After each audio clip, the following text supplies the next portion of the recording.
శాస్త్రీయ పద్ధతిలో కృష్ణా జలాలను వినియోగిస్తే ఎవరికి నష్టం జరగదన్నారు TJF chief Kodandaram. Hyderabad press క్లబ్లో పాలమూరు రంగారెడ్డి ఎత్తిపోతల నీళ్లు జిల్లాల హక్కు అనే అంశంపై రౌండ్ టేబుల్ సమావేశం జరిగింది. లక్ష్మీదేవిపల్లి రిజర్వాయర్ వెంటనే నిర్మించాలని డిమాండ్ చేశారు వక్తలు. ఇక డిండి, ఎత్తిపోతలు, ఉమామహేశ్వరం, గొల్లపల్లి రిజర్వాయర్ల నిర్మాణ ప్రతిపాదన వెంటనే ఉపసంహరించుకోవాలని డిమాండ్ చేశారు రైతులు. ఈ కార్యక్రమంలో కోదండరాం, హరగోపాల్, రాఘవాచారితో పాటు రైతులు పాల్గొన్నారు. మహబూబ్ నగర్కు ఇప్పటికే పాలమూరు రంగారెడ్డి ఎత్తిపోతల పథకాన్ని శ్రీశైలం నుంచి మనం మొదలుపెట్టడం వల్ల అనవసరంగా కొన్ని రిజర్వాయర్లు ఏర్పాటు చేయవలసి వచ్చింది. దానివల్ల జరిగిన అనర్థాలు, ఇప్పటికే ఉన్నటువంటి కల్వకుర్తి లిఫ్ట్ ఇరిగేషన్ ఆయకట్టు దెబ్బతింటుంది అని చెప్పి మనమందరము ఆవేదన వ్యక్తం చేస్తున్నాం.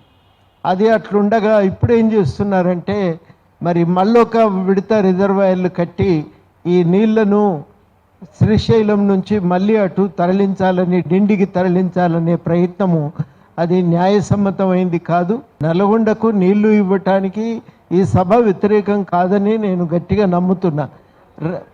రాఘవాచారి కూడా నల్లగొండ నీళ్లకు వ్యతిరేకం కాదు.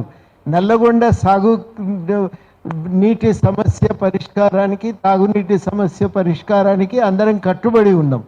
కానీ మహబూబ్ నగర్ ఆయకట్టును మళ్ళీ విధ్వంసం చేయకుండా ఇప్పటికే ఏర్పడుతున్నటువంటి నక్కలగండి వీటి ద్వారా ఈ నీళ్లు లిఫ్ట్ చేసుకున్నట్టయితే అది 2 జిల్లాల ప్రయోజనాలను తీర్చగలుగుతుంది, 2 జిల్లాల అవసరాలను కూడా తీర్చగలుగుతుంది. కాబట్టి ఆ పద్ధతిన ప్రభుత్వం ఈ ప్రణాళిక విషయమై పునరాలోచన చేయాలని ఈ సందర్భంగా కోరుతా ఉన్నా. ఇది కేవలం నిర్వాసితుల సమస్య మాత్రమే కాదు.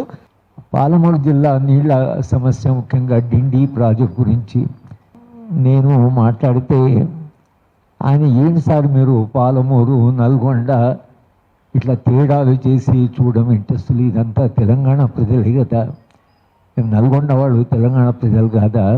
రాజకీయాల్లో ఉన్నవాళ్ళు, ఆయన చైర్మన్, కౌన్సిల్ చైర్మన్, ఆయన ఎంత గట్టిగా వాదించడం మొదలుపెట్టినా నాకే ఆశ్చర్యం వేసింది. నల్గొండ విషయంలో ఇంత పట్టుదలగా ఆయన వాదిస్తున్నాడంటే నేను చెప్పాను, మీరు ఏమన్నా, మీరు ఏ నిర్ణయం తీసుకున్నా మేమైతే పోరాడుతాం, న్యాయం జరిగేదాకా పోరాటం ఉంటుంది. న్యాయము అన్యాయం అనేవి ఉంటాయి కదా. నీళ్ళు నిజంగానే తెలంగాణలో తక్కువ ఉన్నాయి, ఆ పంపడంలో అందరికీ సమానంగా పంచడం అనేది, న్యాయబద్ధంగా నీళ్లు పంచడం ఉండాలి కదా అనేది, న్యాయాన్యాయాల గురించి ఆలోచించండి అని మనము రాజకీయ నాయకులు చెప్తున్నాం. కానీ పాలమూరు జిల్లా నాయకులు అంతే గట్టిగా ఏ సందర్భంలోనైనా ఎవరు కలిసినా ఇంత గట్టిగా వాదించే వాళ్ళు ఉన్నారా నాకు ఆశ్చర్యం వేస్తుంది. కనుక జిల్లా నాయకత్వము ఎంతవరకు అయితే మాట్లాడదో, జిల్లా నాయకత్వం సంఘటితంగా ఎంతవరకు అయితే పోరాటం చేయదో అంతవరకు న్యాయం జరగడం అనేది చాలా కష్టం.